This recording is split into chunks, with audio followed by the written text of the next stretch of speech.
भविष्य अच्छा जाएगा, आपके भी बच्चे होंगे, कहीं वो आप लोगों के साथ जो भी देखने वाले हैं, जिसकी भी ऐसी स्थिति हो रही है, वो सभी अपने बच्चे अपने माँ बापों की तरफ ध्यान दे। बेचारे की हालत ऐसी है कि मेरे सूजे पड़े हैं पैर, जो मैं देख पा रहा हूँ, हालत बिल्कुल अच्छा अच्छा। ओहो, ऐसी स्थिति में तो भाई कैसे, मैं मुझसे हो नहीं पा रही आगे बातचीत ना, रिपोर्टिंग हो नहीं पा रही। बाबा जी हौसला रखो प्लीज़, होगी अभी। खाने पीने की तो कोई समस्या नहीं है यहाँ पे, सब कुछ तो मिल ही रहा है ना, ये जो कर रहे हैं। तो ये तो ये कर रहे हैं, देखो ये इनका आपसे कोई नाता नहीं है, फिर भी आप लोग की मदद कर रहे हैं, और जिनका आपसे नाता है वो दूर।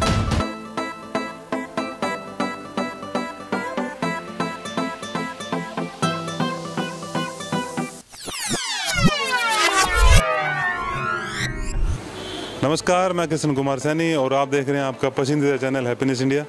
हैप्पीनेस इंडिया में आज हम आपको दिखाएंगे कि कैसे आएगी हैप्पीनेस, कैसे आएगी हैप्पीनेस में। आज एक ऐसी जगह पहुंचे हैं हम जहां कहने को और देखने को बहुत कुछ है। एक संस्था है जो बुज़ुर्गों को भी अपना आशियाना दे रही है और बच्चों को भी पढ़ाई शिक्षा भी करा रही है, और उनको एक तरीके से उनके चेहरे पे खुशी लाने का भी काम कर रही है। जो ये संस्था चला रहे हैं वो कहीं ना कहीं पहले मेरे साथ भी उनका अच्छा संबंध रहा है, पर बीच में काफ़ी दिनों से हम मिल नहीं पाए थे। अब जब मिले हैं तो इस तरीके से मिले हैं कि वो बहुत ही अच्छा काम कर रहे हैं। उन सबसे मिलवाएंगे, मैं दिखाऊँगा, बताऊँगा।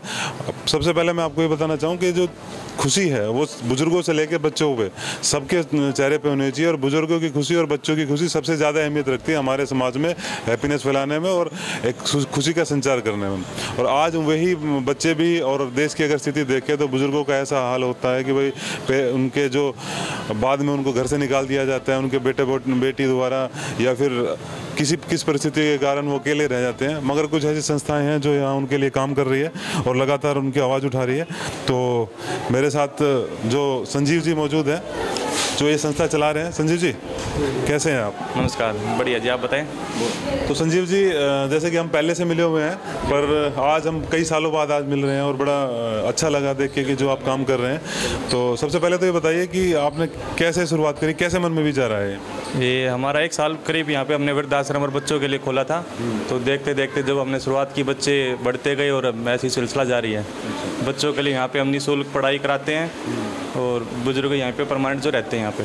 तो बुजुर्ग यहाँ पे रहते हैं, उनको सारा खाने पीने का, रहने की सारी व्यवस्था आप? जी जी बिल्कुल, सब यहीं पे सब सारी व्यवस्था उनकी, खाने पीने रहने से लेके सब चीज़ की।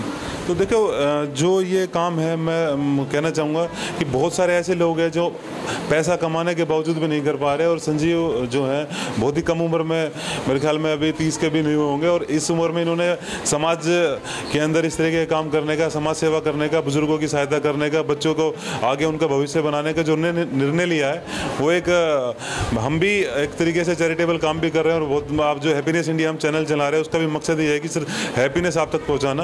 पर संजीव भाई ने मतलब बहुत कम उम्र में, इस उम्र में बहुत सारे लोग सोचते हैं कि भाई मैं बोलना भी नहीं चाहूँगा, कुछ नशे में पड़ जाते हैं, कोई गलत, कोई लड़कियों की तरफ जाते हैं, आकर्षित होते हैं, कुछ लोग अपने पैसा कमाने के लिए आकर्षित होते हैं, पर कुछ लोग ऐसे भी हैं जो सिर्फ सेवा के भाव से जनता में काम कर रहे हैं। तो ये आपका जज्बा जो कब से, आपके माता पिता से या कैसे, कहाँ से मिला?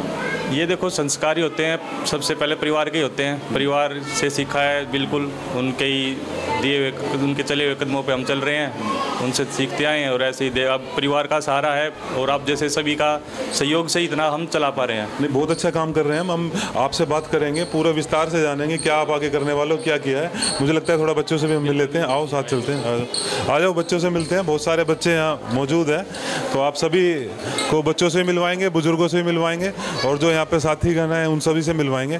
तो सबसे पहले बच्चे सभी एक बार बोल दो, हैप्पीनेस इंडिया। चेहरे पे खुशी कैसे आएगी, है ना? मुस्कुराते रहने से। तो गुड़िया आएगी, गुड़िया से बात करेंगे, हम आपसे बात करेंगे। आप आइए बाहर, आइए बाहर आइए, जल्दी आइए, या वहीं बैठ के बात करोगे? चलो अपना नाम बताओ। माय नेम इज़ रुचि। रुचि, कौन सी क्लास में हो? 8th में। 8th में हो। तो यहाँ पे आप पढ़ने आते हो? मैं स्कूल जाती हूँ, कभी कल आती हूँ। अच्छा, चलो, तो आप सभी पढ़ने आए हो यहाँ पे, तो बहुत अच्छी बात है। देखिए सभी यहाँ मौजूद है, सारे बच्चे यहाँ पे। कौन बात करेगा, कौन बोलेगा? कोई बात कर सकता है मुझसे? गुड़िया बात करेगी? आ जाओ फिर क्या क्या नाम है आपका? माय नेम सलोनी। सलोनी नाम है, बड़ा अच्छा नाम है आपका। तो क्या कर रहे हो आप? अभी मैं 10th क्लास में हूँ, अभी बोर्ड का एग्ज़ाम का तैयारी कर रही हूँ। अच्छा, तो यहाँ पे भी आपको शिक्षा दी जाती है? हाँ, कभी कभी आती हूँ। शिक्षा लेने कभी कभी आते हैं, चलो बहुत अच्छी बात है। और जो साथी जो आपके जो छोटे बच्चे हो उनको भेजा करो यहाँ पे। तो जो अपने संजीव जी हैं, ये कैसे आए आप इस संस्था में, कैसे आए ये? यहाँ पे इनके ट्यूशन में जाते थे ना, तो उन बाबा रहते थे यहाँ, तो वो बोलते थे यहाँ पे आ जा, तो हम आए। अच्छा, तो यहाँ से क्या क्या सीखने को मिला आपको? बहुत कुछ सीखने को मिला, यहाँ पे डिसिप्लिन सीखने को मिला और अच्छे अच्छे बातें सीखने को मिली।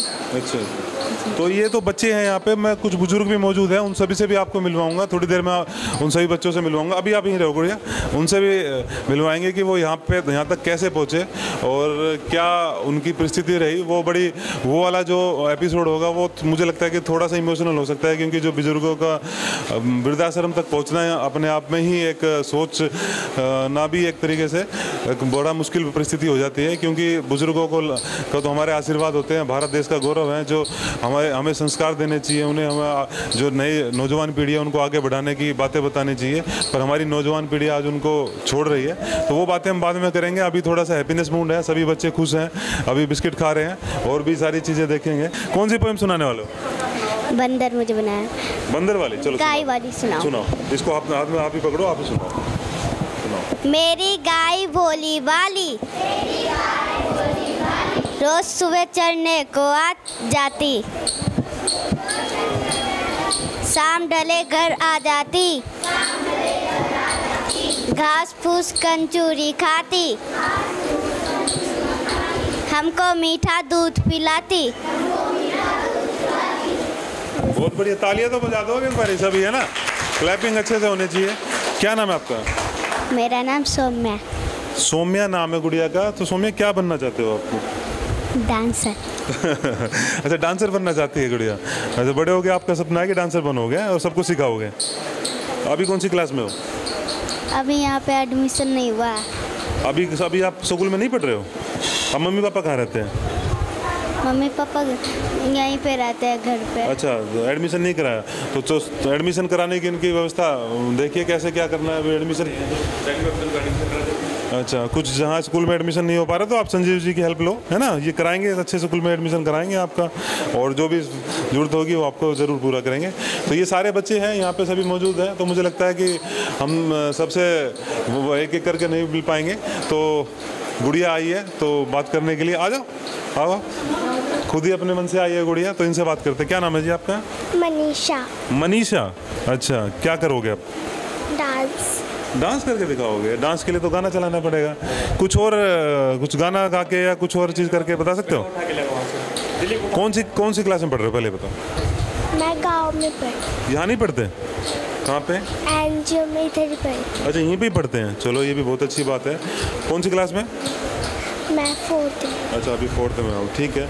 मम्मी पापा क्या करते हैं? मेरी मम्मी काम करने जाती है। अच्छा, सारे मतलब आप थोड़ा सा, तो बड़े होके क्या बनना है? डांस। अच्छा, संजीव जी के लिए क्या कहना चाहोगे आप, जो इतना ये काम कर रहे हैं, सभी आप लोगों के लिए इतना अच्छा काम कर रहे हैं, क्या कहना चाहोगे? अच्छा, जो देख रहे हैं उनको क्या कहना चाहोगे कि कैसे, जैसे जो बच्चे शिक्षा नहीं ले पा रहे हैं उनकी मदद करने के लिए किसी को बोलोगे अपनी तरफ से कि भाई यहाँ पे आके मदद करनी चाहिए? जो गरीब लोग हैं या जो बच्चे पढ़ नहीं पाते उनको क्या बोलोगे? पढ़ना चाहिए? हाँ। तो बताओ सबको, देखते है ना, नशा नहीं करना चाहिए, है ना, बहुत सारे बच्चे नशे में पड़ जाते हैं, छोटे छोटे बच्चे। बता दो, थोड़ा सा शर्मा रही है गुड़िया, थोड़ी देर में बताइए, कोई बात नहीं, मैं बीच में जाके बात करता हूँ एक दो बच्चों से, फिर आप। हाँ जी, हाँ जी, आपकी तरफ आएंगे, अभी रुकिए 2 मिनट रुकिए, आपकी तरफ भी बच्चे पहले ना, बच्चे के ज़्यादा जरूरी है। हाँ जी, अरे सारे पैकेट सारे आप ही ले जाओगे, हैं भाई? सारे पैकेट आपको ही लेके जाने हैं? किसके लिए लेके जा रहे हो? शाम को घर जाके खाओगे?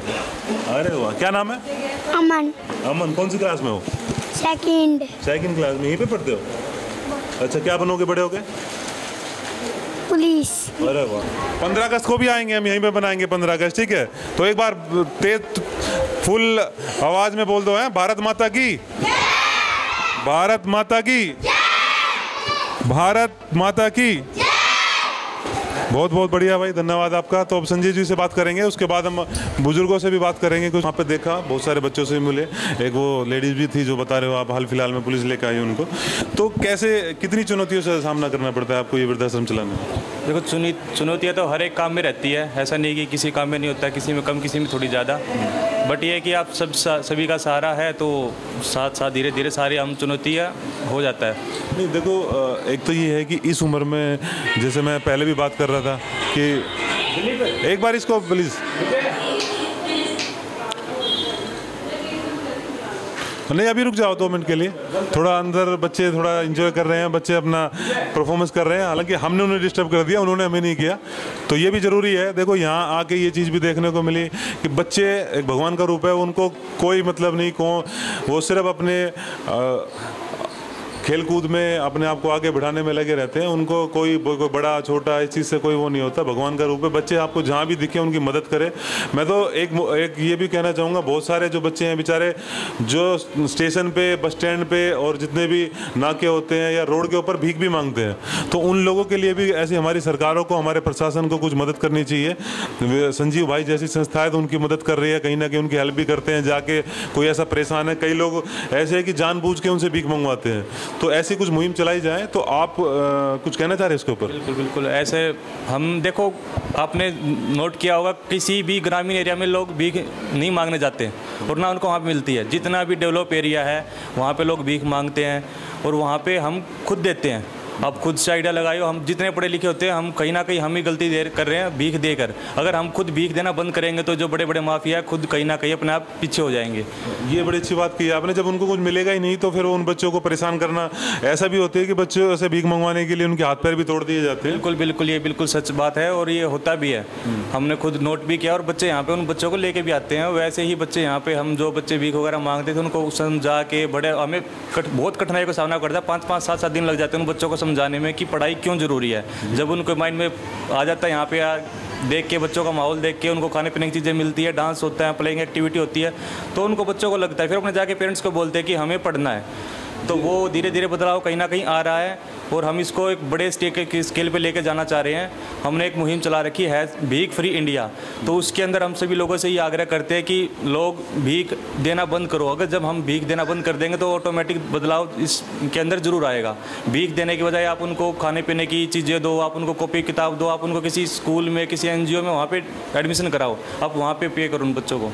बिल्कुल, बड़ी अच्छी बात की इन्होंने कि जब हम उनको कैश के रूप में देते हैं तो वो उनके हाथ में नहीं जाता, वो उनके जो माफिया है, जो उनसे जो काम करा रहे हैं, उनके हाथ में चले जाता है। अगर आप मदद, ये बहुत ही शातिर हो गए हैं। अब सबको पता है कि बच्चों भीख मांगते थे, उनको भीख मिलना कम हो गया, तो माफिया भी बड़े शाने हो गए। उन्होंने भी बच्चों से भीख की बजाय उनके हाथ में चीज़ें दे दी है। आपने नोट किया होगा, चौराहे पे कॉपी पेंसिल वगैरह बेचना शुरू किया उन्होंने। तिरंगा, अब हम सब मिडिल परिवार से आते हैं तो हमारे को कोई भी 3-4 लाख की उधार नहीं देगा, तो हमें झंडे मिल जाएंगे, पेंसिल कॉपी मिल। उनके पास 3-4 लाख का आइटम कहाँ से आ जाता है? जो अपने पेन बेचते हैं, 15 अगस्त को झंडे मिलते हैं उनके पास, वो बेचते हैं। तो उनको जाहिर सी बात है कोई भी उधार तो देगा नहीं, पैसे दे के दे, तो पैसे कहाँ से आता है? तो बड़े बड़े माफियाई होते हैं, वो सप्लाई करते हैं।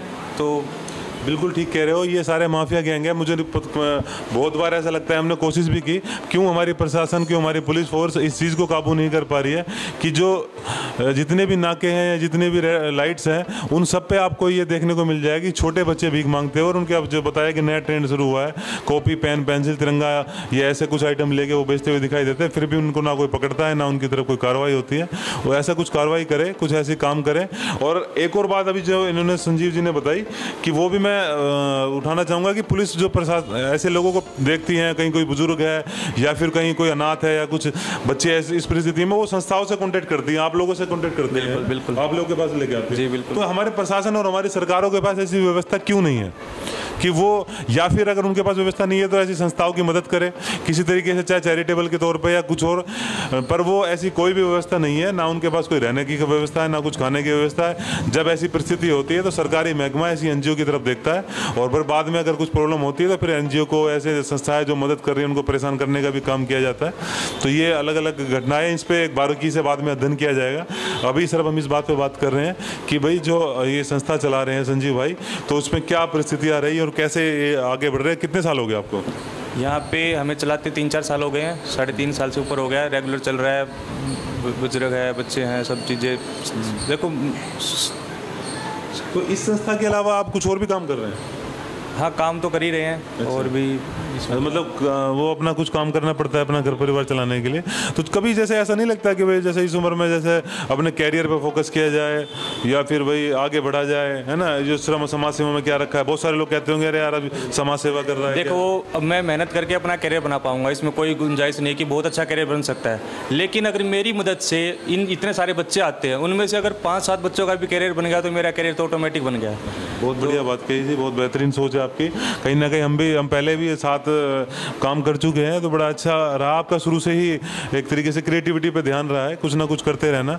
और मैं तो कहूँगा कि जितने भी जो समाज सेवी जो सभी एक अपना ग्रुप बना के एक साथ काम करें, और जो लोग मदद करना चाहते हैं वो ऐसे एनजीओ के माध्यम से या डायरेक्टली आके अपना आगे आए और उनकी जो बच्चे हैं, जो परेशान हैं, जो बुजुर्ग हैं, उनकी मदद करें। एक दूसरे से ईर्ष्या भाव ना रखें, सिर्फ और सिर्फ आगे बढ़ने का काम करें। तो आगे का कुछ टारगेट, आगे का क्या प्लान है? देखो, टारगेट कुछ नहीं है। टारगेट लेके हमने ये खोला नहीं था, सेवा भाव के माध्यम से ही खोला था। सेवा भाव से अगर हमारे पास कल को और बुजुर्ग आते हैं तो अभी जितना हम कर पा रहे हैं अच्छे से कर पा रहे हैं, तो आप लोगों का और सहारा लेंगे और बड़े स्केल पे करेंगे।